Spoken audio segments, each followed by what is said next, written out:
And I mean, he just comes up. He's very genuine. He seems very concerned. He's informed.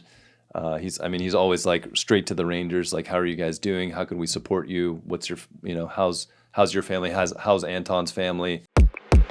Now, Africa's a pretty big continent. There's all different places where these species are. We've been focusing on South Africa, obviously. But how much up close and dirty dealing are you seeing with, say, Boko Haram, Al-Shabaab, even ISIS Africa, as far as the poaching that's going on the ground? Or is it more like their money is behind the syndicates who are getting paid? I can't tell you too many of the details about that. I don't know if Orlat knows much more than I do, but I've been super hyper focused on the South African context, and then outside of that, just like getting the film done. Right. But I know there's a lot of crossover between terrorism and gun trafficking. Trying to fund terrorism through wildlife trade.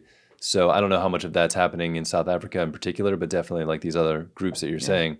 That's exactly what they're doing. They're using ivory and rhino horn to fund their operations as terrorists. And so it's actually kind of, going into how we got connected to Prince William and United for Wildlife. Yeah, how did that happen? Yeah, it's all because of Anton, honestly. So we didn't even know about this because I'm sure he told you, but he's such a humble guy that he wasn't like, hey, I talked to Prince William. But 6 months before his death, he had been invited on a call. I think it was like a Microsoft Teams call. Microsoft is developing some kind of AI system to detect rhino horn, ivory, things coming through the airports. Really? Yeah, because they scan all that cool. stuff and it can, see different shapes and things like that. So they were presenting this to Prince William and United for Wildlife. And as a part of that presentation, they wanted someone on the ground. And they got connected with Anton. Anton, I think, had like a 15, 20-minute call with Prince William on the other line. And just through that call, he's just such an amazing guy. It's just like that connection, that bond happens. And you hear about the type of work he's doing and what he's facing. And so after he was killed, literally the next morning, Prince William tweeted out, like with his personal signature in his tweet, we need justice for Anton. This just happened. He was murdered. Rangers are facing these kinds of threats all around the world. They need our support. And so we were like, whoa, this is pretty incredible. Like Prince William's taking notice of Anton. This is kind of wild. Special guy. Yeah. And so, we weren't really surprised. Anton's just like incredible human. But I think it was 2 or 3 days later, we had someone from the United for Wildlife team, which is his conservation organization. They reached out and they're like, hey, we saw you did a podcast with Anton. Like, can we reshare that? And I was like, yeah, absolutely. But also we've been working on this movie for the last, however many years. And so it kind of like turned into this relationship where we started doing some events with them, got to meet Prince William, spoke about Anton and the Rangers.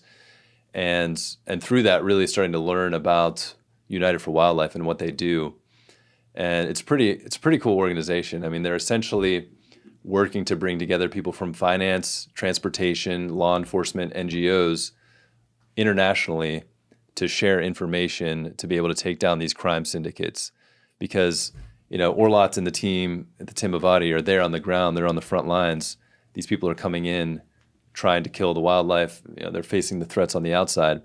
But this is being funded, from people in Asia, different parts of the world taking this, wildlife products and selling it and processing it. But money has to transfer through banks.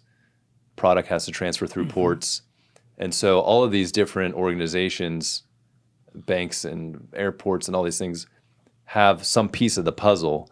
And so when someone's caught with a bunch of rhino horn, typically what would happen would be like, oh, we caught someone. We got this much rhino horn. They show the guy. We arrested him. That's it. But what they started to realize is like, we have all this information. If we could share it, we could say, oh, we caught this guy. He was coming from this place. Oh, we have this transaction that actually was coming from this guy too. And then suddenly you can build this pattern of information and start taking down some of these bigger guys out of the syndicates. Right. And so when we connected with them and started telling Anton's story and people within United for Wildlife started hearing this, it was kind of cool to see the power of connecting the two together with the rangers on the ground. Because I think for someone that's maybe behind a computer on a spreadsheet, like flagging different transactions that might be illegal that are connected to wildlife trade, and then seeing the impact that they could actually be having by taking down these syndicates, not only for the wildlife, saving rhinos and whatever, but also the human life that you're saving, someone like Anton, by being able to take out these syndicates before they can put this kind of pressure on these guys.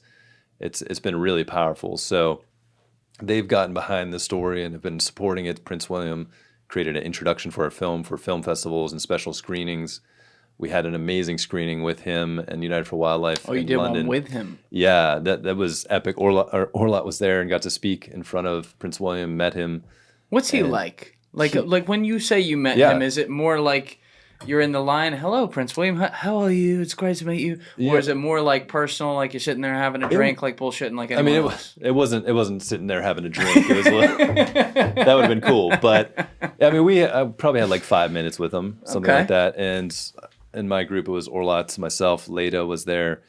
And he just comes up. He's very genuine. He seems very concerned. He's informed. He's always like straight to the Rangers. Like, how are you guys doing? How can we support you? What's your, how's your family? How's Anton's family? Everyone on his team has just been incredible. And I know there's a lot of stuff in media about all the. I don't really follow all that stuff, but people talk about everything. Yeah, exactly. But if you're judging someone by the team that they're leading, like these are some of the most genuine, caring people. They've supported us in so many ways. I can email them in response, and wow. And so it's been really cool. We just actually came from a little event, like a steer co-committee with a lot of the United for Wildlife people. What? It's just kind of like all the heads of some of the organizations that are trying to steer the United for Wildlife North America chapter and like what they're doing in the kind of coming years, just kind of setting markers and goals and things like that. And so since we were here, they invited us to come up there, and Orlat and Leda both got to speak and tell their stories. And it's cool because it's like people in banks and airlines and things like that, and they get to hear from the Rangers on the ground and like the effect that they can be having by participating in this collaboration internationally. So yeah, overall it's been a pretty amazing experience. It's all honestly because of Anton's connection and his ability to communicate. We were connected, and it's a crazy thing as like a filmmaker to. I think that was the toughest thing to grapple with is like after Anton was killed, like I couldn't even think about it for the first couple months. But it's like, what do we do with this film? Like, what's the right thing to do? Do we just put it out as it is? Do we include Anton's story, and how do you do that in a way that's respectful, but also, does what we're trying to do with this film and bring that awareness and be real. And yeah, it's been a crazy journey to figure that out. But through kind of reconnecting with the team and his family after his murder and spending time with them and getting their blessing, I think that really helped us say, okay, we need to move forward with this. We need to include this.